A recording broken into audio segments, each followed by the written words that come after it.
ഇന്ന് വഞ്ചൂർ കോടതി പരിസരത്തുള്ള അഭിഭാഷകന്റെ ഓഫീസിൽ വെച്ചാണ് സീനിയർ അഭിഭാഷകനായ ബേലൻ ദാസ് എന്ന് പറയുന്ന അഭിഭാഷകൻ ഈ ജൂനിയർ അഭിഭാഷകയായ ശ്യാമിലി എന്ന അഭിഭാഷകയെ മർദ്ദിച്ച നമുക്ക് ദൃശ്യങ്ങളിൽ കാണാൻ കഴിയും.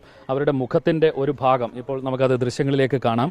വളരെ ക്രൂരമായ ഒരു മർദ്ദനം. ഒരു മനുഷ്യൻ ഒരാളെ അടിക്കാൻ ഇങ്ങനെ പറ്റുമോ എന്നതറിയില്ല. അത്ര ഗുരുതരമായ പരിക്ക് ഈ അഭിഭാഷകയുടെ മുഖത്തുണ്ട്. കണ്ടല്ലോ, തിരുവനന്തപുരം വഞ്ചൂർ കോടതി പരിസരത്ത് ഒരു ശ്യാമിലി എന്ന് പറയുന്ന ഒരു അഡ്വക്കേറ്റിനെ സീനിയർ അഡ്വക്കേറ്റ് അതിക്രൂരമായിട്ട് അതിക്രമിച്ചതിൻ്റെ ദൃശ്യമാണ് നിങ്ങൾ കണ്ടത്.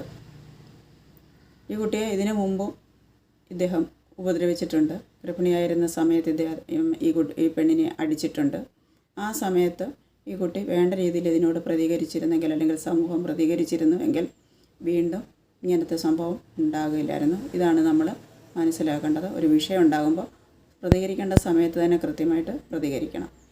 3 വർഷമായിട്ട് ശ്യാമിലി ഈ ബേലിൻദാസിനൊപ്പമാണ്. ഈ 3 വർഷത്തിനിടയിൽ എപ്പോഴെങ്കിലും ഇതേ രീതിയിലൊരു സാഹചര്യം ഇദ്ദേഹത്തിൽ നിന്ന് ശ്യാമിലിക്ക് നേരിടേണ്ടി വന്നിട്ടുണ്ടോ? വന്നിട്ടുണ്ട്. അടിച്ചിട്ടുള്ളത് ഇതിനു മുമ്പ് ഒരിക്കലാണ്. അത് ഞാൻ പ്രഗ്നൻ്റ് ആയിരുന്നപ്പോഴാണെന്ന് തോന്നുന്നു അടിച്ചത്. 5 മാസം എന്തോ ക്യാരിങ് ആയിരുന്നപ്പോഴാണ് അടിച്ചത്. ഇതുപോലെ എന്തോ ഫയൽസ് എന്തോ മുഖത്ത് വലിച്ചേരണം. അപ്പോൾ ഞാൻ ചോദിച്ചു, സാറിന് ഇങ്ങനെ, എന്നിട്ട് ഇറങ്ങിപ്പോയി. ഞാൻ പറഞ്ഞു, സാർ എനിക്ക് പറയാനുള്ള കേൾക്കണം. എപ്പോഴും ഇങ്ങനെയാണ്. സാറ് പെട്ടെന്ന് ദേഷ്യത്ത് പ്രതികരിച്ചിട്ട് പിന്നെ ഇറങ്ങിപ്പോവും, നിൽക്കത്തില്ല.